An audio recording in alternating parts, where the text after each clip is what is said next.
ప్రమాదం జరిగిన వెంటనే స్పందించిన తోటి సిబ్బంది యాజమాన్యం గాయపడిన కార్మికులను చికిత్స నిమిత్తం ప్లాంట్ ఆవరణలోని జనరల్ హాస్పిటల్కు తరలించారు.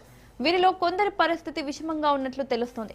ఘటనా స్థలానికి చేరుకున్న రెస్క్యూ టీం, ఉన్నతాధికారులు సహాయక చర్యలు చేపట్టారు. ప్రమాదానికి గల సాంకేతిక కారణాలపై అధికారులు విచారణ చేపట్టారు. ఈ ఘటనతో ప్లాంట్ ప్రాంగణంలో కార్మికులు తీవ్ర ఆందోళనకు గురయ్యారు.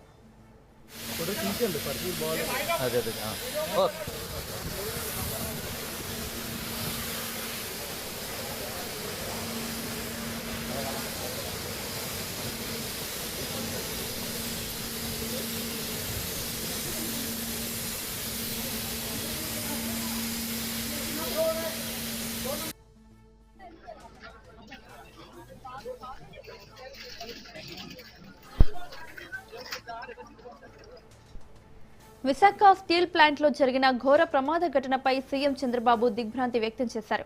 ప్రమాదంలో పలువురు కార్మికులు మృతి చెందినట్లు వచ్చిన సమాచారంపై తీవ్ర ఆవేదన వ్యక్తం చేసిన ముఖ్యమంత్రి ఘటనకు సంబంధించిన వివరాలను అధికారులను అడిగి తెలుసుకున్నారు.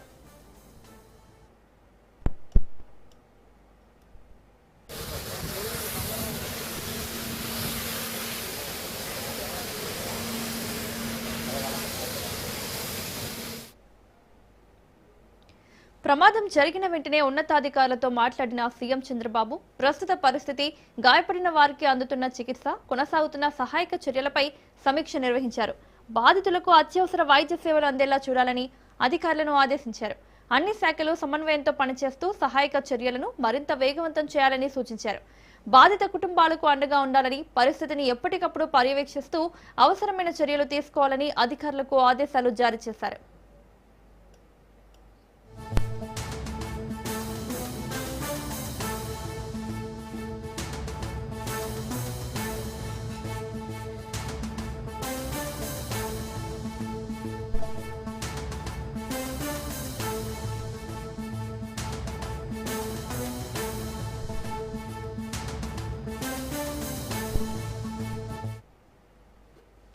విశాఖ స్టీల్ ప్లాంట్ లో చోటు చేసుకున్న ఘోర ప్రమాదం తీవ్ర విషాదాన్ని నింపింది. ఈ ప్రమాదంలో పలువురు కార్మికులు మృతి చెందగా మరికొందరు గాయపడ్డారు. కార్మికుల మృతిపై సంతాపం వ్యక్తం చేశారు మాజీ సీఎం వైసీపీ చీఫ్ జగన్. మృతి చెందిన వారి కుటుంబాలకు ప్రగాఢ సానుభూతి తెలిపారు. కుటుంబ పెద్దలను కోల్పోయిన బాధితులకు భగవంతుడు మనోధైర్యాన్ని ప్రసాదించాలని జగన్ ఆకాంక్షించారు.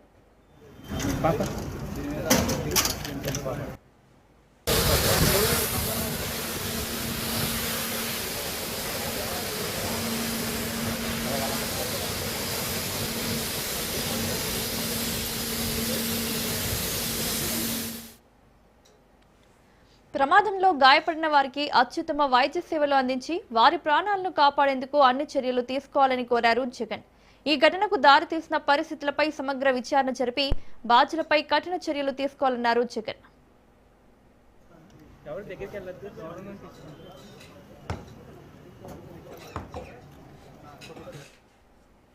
శిక్షించాలి, ప్రభుత్వం శిక్షించాలి. శిక్షించకపోతే మాత్రం ఇంత ఇబ్బంది పెట్టి పాపం ఎంత నరకం అనిపించే వాళ్ళ కుటుంబాలు అంతా ఏమైపోతాయి. సుమారు మీరు డబ్బులు ఇచ్చేస్తే సరిపోద్దా? ఫ్యామిలీస్ అంతా కూడా ఏ విధంగా కోడి కాలినాడు, మొత్తం అందరూ కూడా ఫ్రై అయిపోయారు. మొత్తం అందరూ కూడా ఉన్నటువంటి శవాలన్నీ చూస్తుంటే భయం వేస్తుంది. వాళ్ళ జీవితాలు, వాళ్ళ కుటుంబాలు, వాళ్ళ ఫ్యామిలీస్, వాళ్ళ పిల్లలు ఏమవుతారు? మీరు చేస్తున్నటువంటి అరాచకం గత సంవత్సరం నుంచి కూడా విపరీతమైన అరాచకం. వీళ్ళు క్షమించకూడదు, ఎట్టి పరిస్థితుల్లో వీళ్ళు క్షమించకూడదు. రాబోయే రోజుల్లో వీళ్ళందరినీ కూడా ఉన్నటువంటి స్టీల్ ప్లాంట్ ఎంప్లాయీస్, ప్రజలు, స్థానిక ఉన్న నాయకులు అందరూ కూడా ఐకమత్యంతో ఈ యొక్క దుర్మార్గాన్ని ఎదుర్కోవాలని సందర్భంగా తెలియజేస్తాం. మళ్ళీ జరగకూడదు, రిపీట్ అవ్వకూడదు, ఇటువంటి జరగకూడదు. ఒత్తిడి ఉండకూడదు. ఎంప్లాయీస్కి ఫ్రీగా ఉండాలి. తినడానికి తిండి లేకుండా, లోపల టిఫిన్ లేకుండా, టీ తాగడానికి కూడా లేకుండా క్యాంటీన్లన్నీ రిమూవ్ చేసి నరకం చూపిస్తున్నటువంటి ఆఫీసులకి తగిన శిక్ష